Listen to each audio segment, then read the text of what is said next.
صرف 39 برس کی عمر میں زہر کا پیالہ پی کر جان دینے والی دنیا کی خوبصورت ترین مصری ملکہ کلیوپیٹرا تاریخ کی شاید واحد خاتون ہے جسے مرنے کے 2000 سال بعد بھی سیلیبریٹی کا درجہ حاصل ہے۔ لیکن کلیوپیٹرا کی لاش کہاں دفن ہے، اس راز سے آج دن تک پردہ نہیں اٹھ سکا۔ صدیوں سے ماہرین آثار قدیمہ اور سیاح اس کی قبر کی تلاش میں ہیں، لیکن انہیں ابھی تک کامیابی نہیں مل پائی۔ اس بارے میں چپ براؤن نے کیا خوب لکھا ہے، اوہ کہاں دفن ہے کلیوپیٹرا۔ کہیں بھی دفن ہو لیکن وہ ہر جگہ زیر بحث ہے۔ آج بھی جب کسی کے حسن کی تعریف کرنی ہو تو کلیوپیٹرا کا نام ہی ذہن میں آتا ہے۔ پچھلے 2000 برسوں سے کلیوپیٹرا کے لازوال حسن پر ان گنت پینٹنگز، میورلز اور مجسمے تیار کیے جا چکے ہیں۔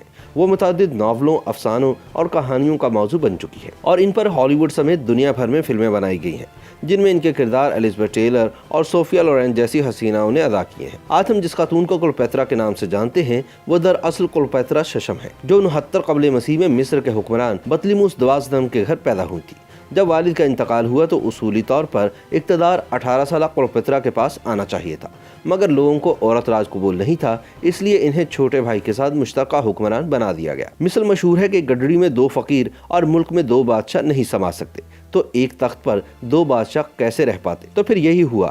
کلیوپیٹرا کو بھائی کی فوجوں سے جان بچا کر مصر سے بھاگ کر روم جانا اور رومن بادشاہ جولیس سیزر سے مدد حاصل کرنا پڑ گئی۔ سیزر مصری ملکہ کی فریاد سے غم اور اداؤں کا اسیر زیادہ ہوا اور اس نے مصر پر چڑھائی کر دی اور مشکل ہی سے صحیح لیکن کلیوپیٹرا کو دوبارہ تخت پر بٹھا دیا، جہاں وہ طویل عرصہ براجمان رہی۔ سیزر کے قتل کے بعد رومی تاج مارک اینتھونی کے سر پر سجا تو انہوں نے شاید اسی وراثت کے تحت کلیوپیٹرا سے بھی افیئر چلانا شروع کر دیا۔ روایت کے مطابق جب باغیوں نے کلیوپیٹرا کو شکست دے دی تو انہوں نے زہر بھرا پیالہ پی کر خودکشی کر لی۔ لیکن تاریخ کی کچھ کتابوں میں یہ بھی لکھا ہے کہ کلیوپیٹرا نے دراصل خود کو سام سے ڈسوا کر خودکشی کی۔ مار دھاڑ، سنسنی خیزی، محلاتی سازشوں سے بھرپور فلمی کہانی جیسی زندگی گزارنے کے بعد مرتے وقت کلیوپیٹرا کی عمر صرف 39 برس تھی۔ لیکن کلیوپیٹرا سن 1545 سے اب تک زیر بحث ہیں اور ان کی زندگی پر 45 اوپراز اور 77 ڈرامے بن چکے ہیں۔ درجنوں فلمیں اور کہانیاں ان کے گرد گھومتی ہیں۔ کلیوپیٹرا کے لاتعداد مجسمے بن چکے ہیں، لیکن کلیوپیٹرا کا نام اب بھی بکتا ہے۔ مورخین آج بھی کلیوپیٹرا کی ذہنی قابلیت کو تسلیم کرتے ہیں، جن کی مٹھی میں دنیا کا طاقتور ترین رومن جرنیل بند تھا۔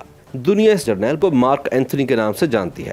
یونانی مورخ پلوٹارک کے مطابق ایک نظر دیکھنے والا کلیوپیٹرا کے حسن کا غلام بن جاتا ہے۔ کلیوپیٹرا کی بات چیت عالمانہ ہوتی تھی، ٹھہراؤ اور دلیل سے وہ خود کو ثابت کرتی، لہجہ ایسا جیسے کسی ساز سے دھنیں نکل رہی ہوں۔